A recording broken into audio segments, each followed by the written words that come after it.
நம்ம ஊர்ல இந்த பார்க்கிங் அப்படின்றதே வந்து ஒரு பெரிய பிரச்சனையா தான் இருக்குல்ல. ஸோ இப்போ கூட ரீசெண்டாக வந்து நம்ம ஹரிஷ் கல்யாண் வந்து இதை வச்சு ஒரு படமே நடிச்சிருப்பாரு பார்க்கிங்னு சொல்லிட்டு. அதே மாதிரி இப்போ ஒரு நடிகருக்கு வந்து அவரோட உண்மையான லைஃப்ல இந்த கார் பார்க்கிங்னால ஒரு பெரிய பிரச்சனையே ஏற்பட்டிருக்குங்க. அந்த நடிகர் யாரு, அது என்ன பிரச்சனை அப்படின்றதா இந்த வீடியோல பார்க்க போறோம்.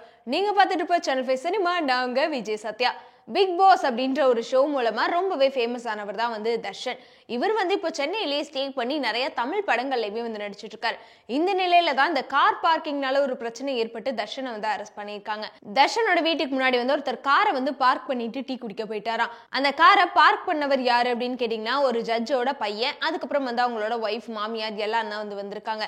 ஸோ இவங்க வந்து இங்க காரை பார்க் பண்ணிட்டு டீ குடிக்க போயிருக்காங்க. இதை வந்து தர்ஷன் போய் கேட்கிறப்போ ரெண்டு பேத்துக்கு நடுவுலையும் பெரிய பிரச்சனைகள் ஏற்பட்டு தர்ஷன் வந்து அவங்க 3 பேத்தையும் தாக்கிட்டதா வந்து ஒரு கம்ப்ளைண்ட் கொடுத்திருக்காங்க. அதனால தர்ஷனை வந்து இப்ப அரெஸ்ட் பண்ணிட்டாங்க. சோ இதே வந்து ஒரு பெரிய சர்ச்சையா தான் வந்து போயிட்டு இருக்கு. இந்த நிலையில தான் வந்து பிக் பாஸ் மூலமாவே பிரபலமான சனம் ஷெட்டி வந்து ஒரு வீடியோ ரிலீஸ் பண்ணியிருக்காங்க. என்னன்னா பல வருஷத்துக்கு முன்னாடி வந்து தர்ஷனுக்கும் சனம் ஷெட்டிக்கும் வந்து என்கேஜ்மெண்ட் ஃபிக்ஸ் ஆகி நடந்திருக்கு. அதுக்கப்புறமா தர்ஷன் பிக் பாஸ்க்கு போறது காரணமே வந்து சனம் ஷெட்டி தானா. ஆனா அவர் பிக் பாஸ் முடிச்சு வெளியே வந்ததுக்கு அப்புறம் வந்து சனம் ஷெட்டியை கல்யாணம் பண்ணிக்க மாட்டேன் அப்படின்னு சொல்லிட்டாராம். இதனால அவர் மேல வந்து சனம் ஷெட்டி வந்து கம்ப்ளைண்ட்மே வந்து கொடுத்திருப்பாங்க. இந்த நிலையில இப்போ இந்த பிரச்சனையை பத்தி அவங்க ஒரு வீடியோ வந்து ரிலீஸ் பண்ணியிருக்காங்க. அதுல என்ன சொல்லியிருக்காங்கன்னா, தர்ஷனை வந்து அரெஸ்ட் பண்ணிட்டாங்க அப்படின்னு சொல்லும்போது எனக்கு வந்து ஒரு சின்ன சந்தோஷம் இருந்துச்சு.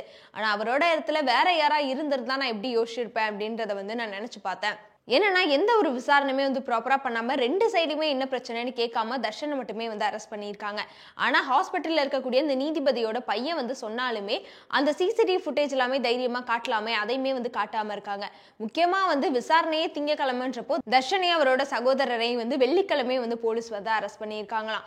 அதனால வந்து தப்பே பண்ணாம ஒருத்தவங்க மேல குற்றம் சாட்டி இப்படி வந்து அரெஸ்ட் பண்றது வந்து ரொம்ப தப்பான விஷயம் தான். தப்பு பண்ணாம தண்டனை அனுபவிக்க கூடாது அப்படின்னு சொல்லி தர்ஷனுக்கு ஆதரவா வந்து சனம் ஷெட்டி பேசியிருக்காங்க. இதை பத்தி நீங்க என்ன நினைக்கிறீங்க அப்படின்றத கமெண்ட்ல சொல்லிடுங்க.